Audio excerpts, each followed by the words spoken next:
Latar di dalam sebuah mobil bus, cerita diawali dengan memperkenalkan seorang ketua kelompok pencuri kelas kakap bernama Bei. Diketahui Bei ini juga ahli dalam melakukan penyamaran yang mana hal itu sengaja dilakukan untuk menutupi identitas aslinya. Saat ini, Bei dan anak buahnya menargetkan dompet milik para penumpang bus, di mana kita akan diperlihatkan dengan betapa cepat dan lihainya mereka dalam menjalankan aksi tersebut.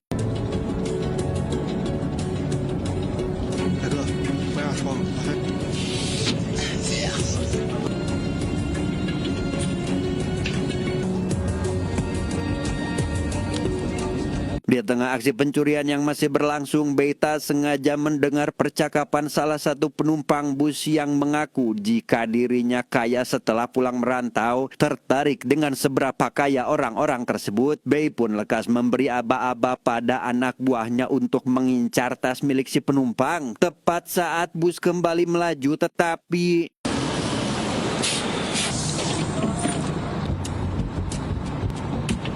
ya, entah siapa sosok pencuri ulung satu ini. Ia berhasil mencuri uang dari dalam tas milik si penumpang hanya dalam kurun waktu kurang dari 3 detik saja. Melihat si pencuri ulung akan turun dari bus, Bei dan anak buahnya yang tak terima target mereka telah diambil pun langsung menghampiri sosok tersebut untuk memintanya agar menyerahkan uang hasil rampokan dan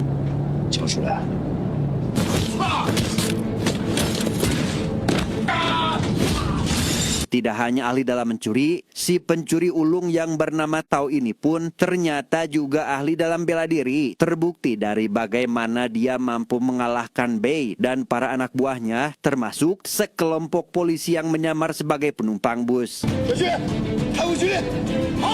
Karena polisi meminta supir bus untuk jangan berhenti sebelum sampai di depan kantor kepolisian, hal itu membuat salah satu anak buah Bei bernama Guan panik. Karena tidak ingin kelompoknya tertangkap, ia yang memaksa sopir agar menghentikan laju kendaraan, membuat mobil bus menjadi oleng tak terkendali, hingga pada akhirnya berhenti karena melewati pembatas jalan.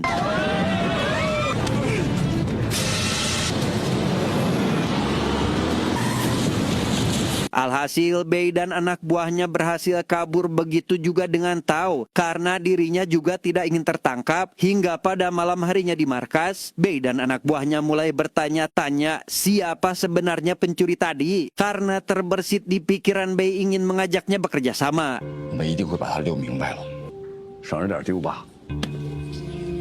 Di tempat lain kita akan diperlihatkan pada dua orang tukang jamret tengah mengincar tas milik seorang wanita hamil. Tepat setelah berhasil mendapatkan apa yang jadi incaran mereka, aksinya malah ketahuan oleh seorang ibu-ibu yang kebetulan ada di sekitaran area itu dan meski berhasil membuat kedua jamret itu jatuh dari motor, si ibu yang bernama Lin Yan pun harus bernasib sial karena telah berani macam-macam pada seorang penjahat dengan diperlakukan keji seperti ini.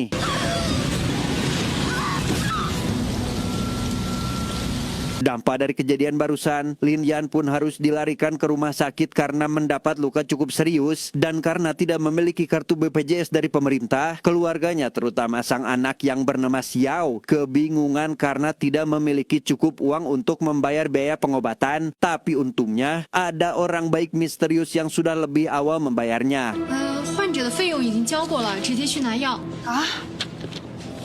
Kembali pada BCS, keesokan paginya mereka terlihat kembali menjalankan aksi pencurian yang kali ini menargetkan pria yang baru selesai mengambil uang dari bank dengan menyamar jadi seorang gelandangan, dan Guan bertugas mengambil uang dari tas milik target. Mereka berhasil mendapatkan uang si pria tanpa ketahuan.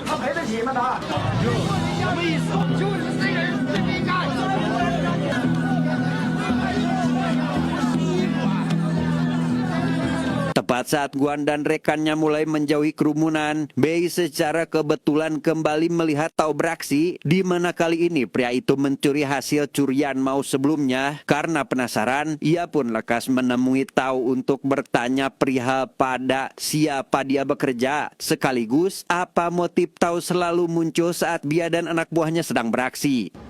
不过懂几句行话。 Di sana Tao menjelaskan jika dirinya tidak bekerja untuk siapapun dan hanya mengandalkan kemampuannya sendiri untuk mencari nafkah, yang karena Tao tidak tertarik dengan tawaran kerjasama sekaligus menolak mengembalikan uang hasil rampokan Mao, Bei pun tidak memiliki pilihan kecuali harus mengambilnya secara paksa dan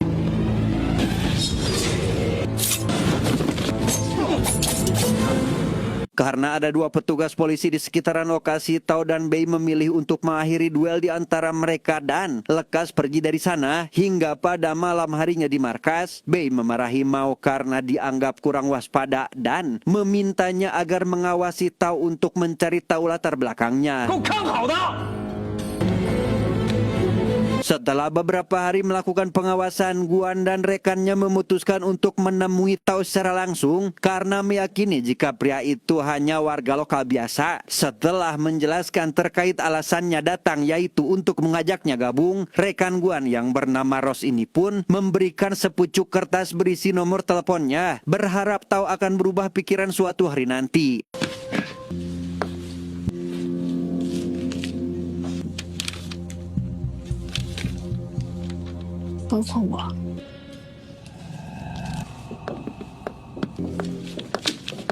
Sementara Ros pergi ke markas untuk memberi laporan, Tao sendiri kini mendatangi sebuah klub malam tempat biasa ia nongkrong, yang di sana ia lekas diperkenalkan pada adik Tao bernama, kita panggil saja Yuli, yang bekerja sebagai pelayan di klub malam tersebut. Saat sedang menikmati khamar itulah, Tao melihat ada seorang pemuda tengah mencuri barang berharga milik para pengunjung seperti ponsel, dompet, dan jam tangan mahal. Sadar jika si pemuda meletakkan ponsel curiannya ke dalam kantong Yuli, ia yang tidak ingin adiknya jadi korban fitnah pun secara terang-terangan mencuri balik hasil curian dari si pemuda.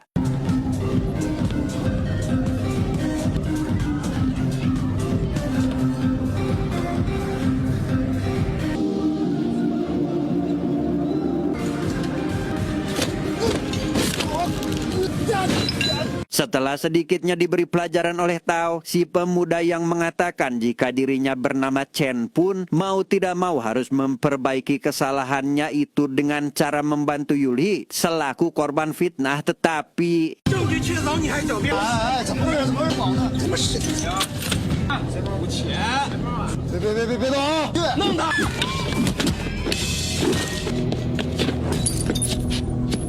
melihat Chen dihajar secara keroyokan oleh sekelompok preman, Tao pun dengan cepat menolongnya dan lolos dari para preman. Tao malah diikuti oleh Chen sampai ikut masuk ke dalam huniannya. Bukan tanpa alasan, Chen rupanya ingin diajari teknik kecepatan tangan dalam mencuri karena menganggap jika kemampuannya masih kurang. Melihat ada tumpukan jarum yang menancap pada adonan, Chen pun diberitahu jika itu hanyalah sebagian kecil dari latihannya, yaitu mengambil jarum dari adonan tanpa boleh menyentuh jarum lain di sebelahnya.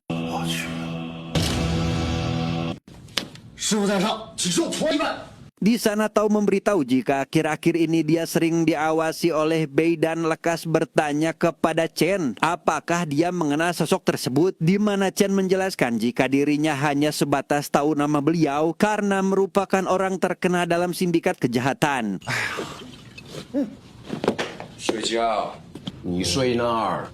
Meski menolak untuk mengangkatnya sebagai murid, Tao mempersilahkan Chen jika ingin menginap karena kebetulan sudah larut. Teringat jika Ros sempat memberikan kertas berisi nomor ponselnya, ia pun lekas menghubungi wanita tersebut untuk bertanya perihal tawaran kerjasama waktu itu dan langsung tertarik saat mendengar tawaran yang cukup menjanjikan.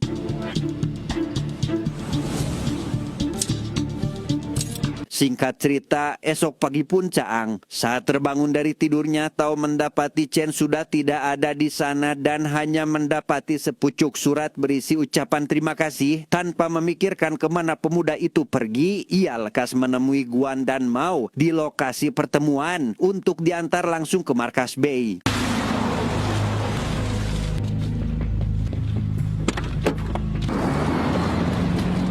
Sesampainya Tao di markas, Bei langsung menjelaskan terkait rencananya yang ternyata ingin mencuri sebuah gelang yang terbuat dari batu giok langka. Karena Bei sudah menyiapkan gelang palsu yang nyaris serupa, tugas Tao adalah menukarkan barang tersebut dengan yang asli sebelum gelang langka itu menjadi objek lelang. 一口价500万，成就成，不成拉倒。能拿到货没问题，出手绝不走空，保持联系。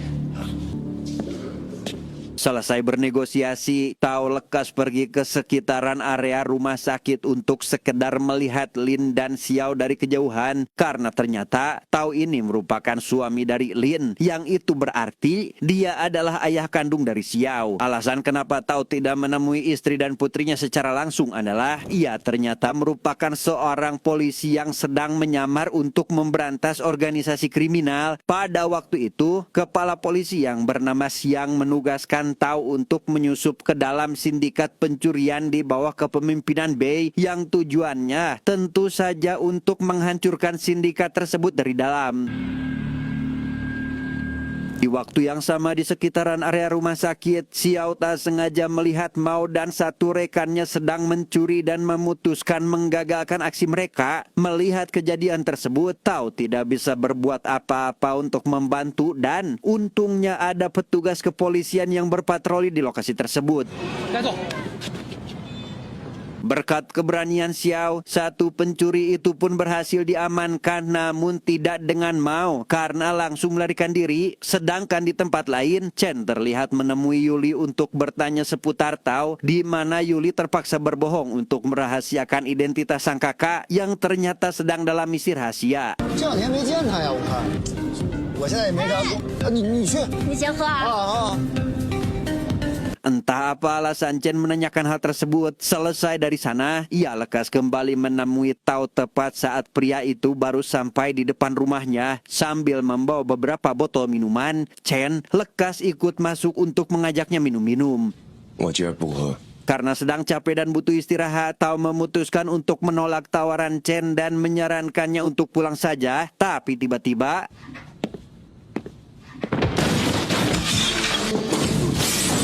dan ya, muncul dua orang bertopeng yang menyerang Chen dan melemparkan bom molotov untuk membakar rumah Tao. Entah siapa mereka dan apa tujuannya, Tao pun mau tidak mau harus melayani kedua orang itu, sedangkan Chen akan berupaya untuk memadamkan api.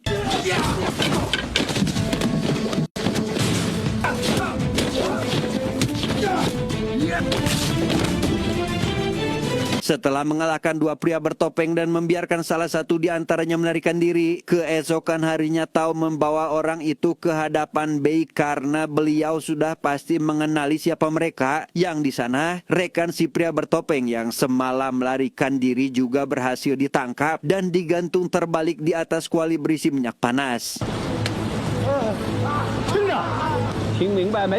Setelah memastikan kedua orang itu tidak akan mengganggunya lagi, Tao lekas pergi ke toilet untuk membaca surat dari Xiang karena selama ini ia dan atasannya berkomunikasi lewat sepucuk surat untuk agar menjaga identitasnya.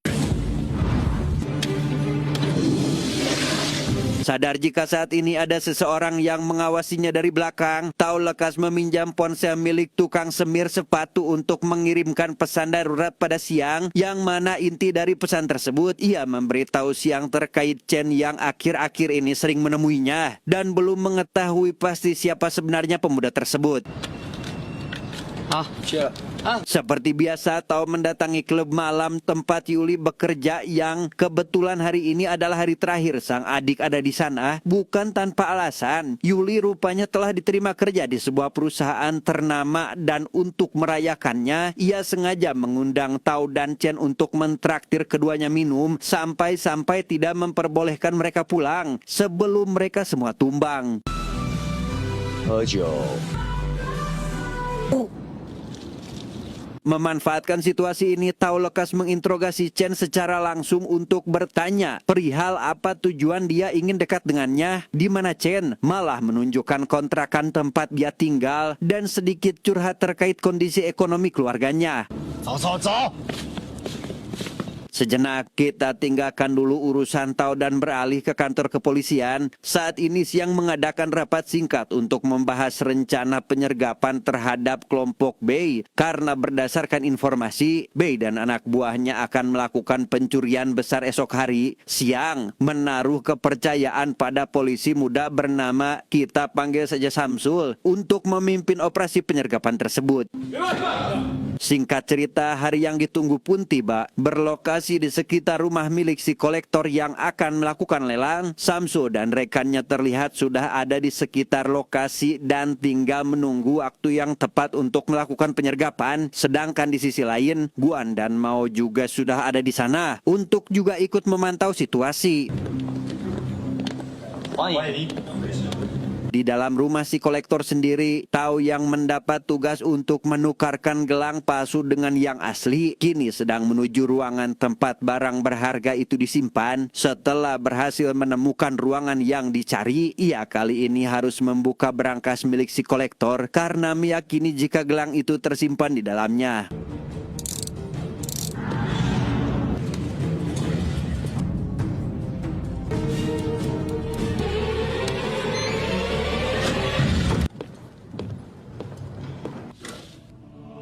Setelah berhasil menyelesaikan tugasnya, Tao lekas ikut berkumpul dengan para tamu lain yang tujuannya adalah untuk meminimalisir kecurigaan. Namun saat akan melapor pada Bei, ia dibuat terkejut karena ternyata pria itu sudah tidak ada di sana. Begitu juga Guan dan yang lainnya. Secara kebetulan Tao bertemu lagi dengan Chen dan lekas ikut numpang untuk melarikan diri dari sana. Setibanya di depan sebuah perusahaan, ia ikut senang saat mengetahui jika Chen ternyata kini bekerja di perusahaan tersebut meski hanya sebagai jadi petugas keamanan. 我得上班去了。好好上班。哎，那我走了，哥。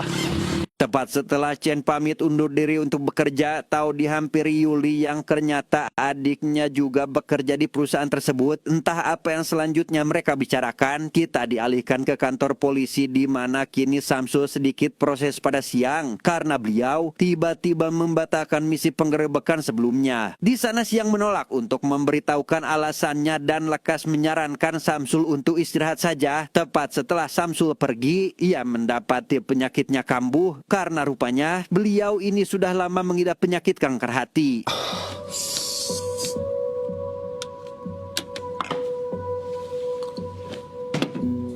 Kembali pada Tao, dengan penuh emosi ia mendatangi markas Bei seorang diri untuk meminta klarifikasi terkait kejadian kemarin di mana Bei lekas memberikan upah bayaran sesuai kesepakatan dan mulai menjelaskan alasannya kenapa dia menarik mundur anak buahnya lebih awal. Ternyata aksi yang dilakukan kemarin bukan hanya untuk mengincar gelang giok langka tetapi juga untuk mengambil sidik jari dari tangan si kolektor. Bukan tanpa alasan, ia mengincar sebuah chip berisi data teknologi canggih terbaru dan butuh akses berupa sidik jari si kolektor untuk membuka berangkas di perusahaannya, yang mana chip tersebut nantinya akan dijual pada pembeli dari luar negeri.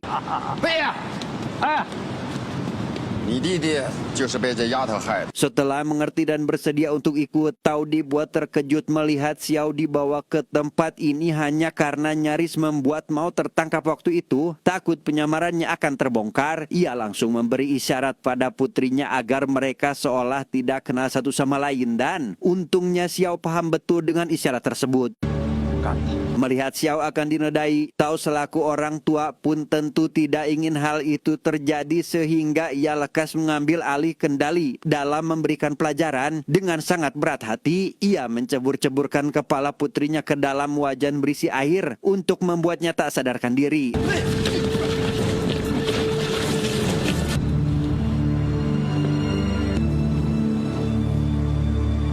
Singkat cerita, malam pun poek. Sesaat setelah Siang mendapat kabar terbaru terkait rencana Bei yang sebenarnya, penyakit yang diderita olehnya malah kambuh. Bahkan kali ini lebih parah dari sebelumnya. Dalam kondisi tak sadarkan diri, ia dibawa ke rumah sakit oleh Samsul dengan harapan Siang masih bisa terselamatkan. Tak Tanpa mengetahui kondisi Siang saat ini, Tao tetap fokus menjalankan misi pencurian dengan Guan CS di mana mereka menyamar sebagai tukang servis untuk bisa diizinkan masuk ke perusahaan milik si korban. Tidak hanya sukses mengelabui para penjaga di pintu utama, mereka juga berhasil menumbangkan penjaga di lantai atas tanpa menimbulkan kericuhan.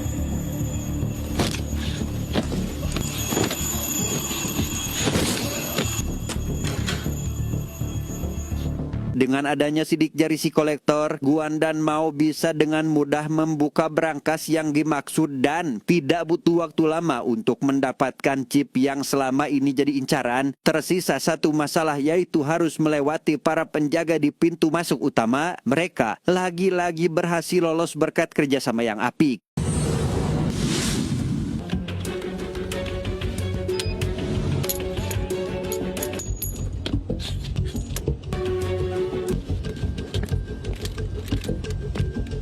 Di luar prediksi Tao, ia yang awalnya mengira polisi akan datang melakukan penggerbekan, kini dibuat terdiam karena tidak melihat ada satupun polisi di area itu. Namun tampaknya masih ada harapan karena Siang sudah tersadar di rumah sakit dan menyuruh Samsul agar segera memeriksa kotak surat.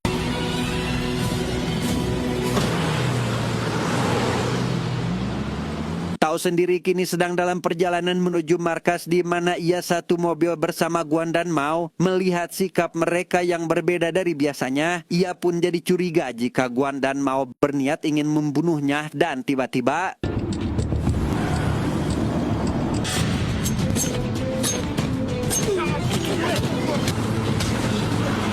dan ya, Tao pun seketika diserang oleh Guan yang memang telah diperintah oleh Bei untuk menghabisinya. Meski Tao kesulitan karena harus menghadapi dua anak buah Bei sekaligus, kemampuannya dalam bidang bertarung jelas lebih unggul daripada mereka berdua sehingga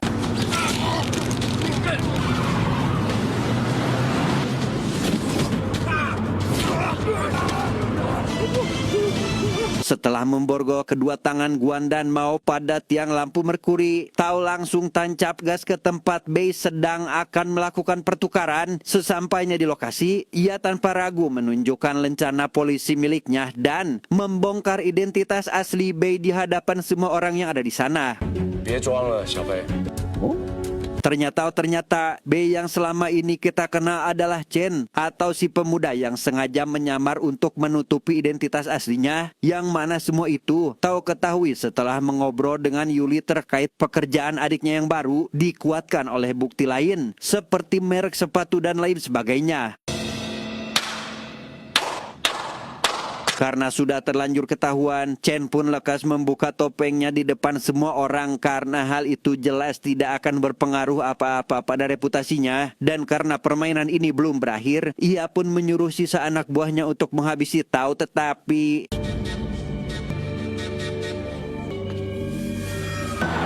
dan ya, Samsul tanpa diduga datang tepat waktu dan langsung mengerahkan pasukan untuk melakukan penangkapan. Memanfaatkan kesempatan ini, Tao dengan cepat mengejar Chen yang berusaha kabur, sampai-sampai duel sengit pun kembali terjadi di antara mereka. 看你往哪跑！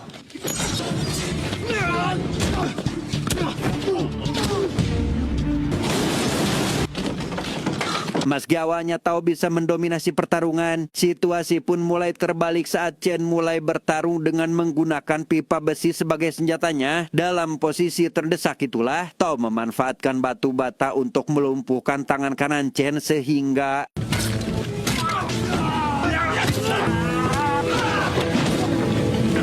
alhasil duel pun kembali dimenangkan oleh Tao dan seperti biasa pihak kepolisian datang terlambat untuk mengamankan pelaku kejahatan. Dan setelah semua yang dilalui, Tao akhirnya bisa kembali lagi pada kehidupannya, terutama berkumpul dengan istri dan putri kesayangannya. 哎呀，总之呢。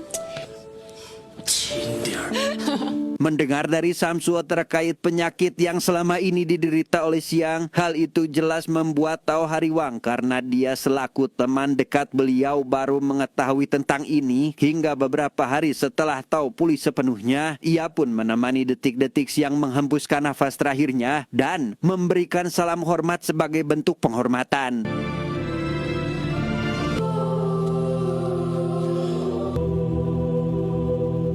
Selamat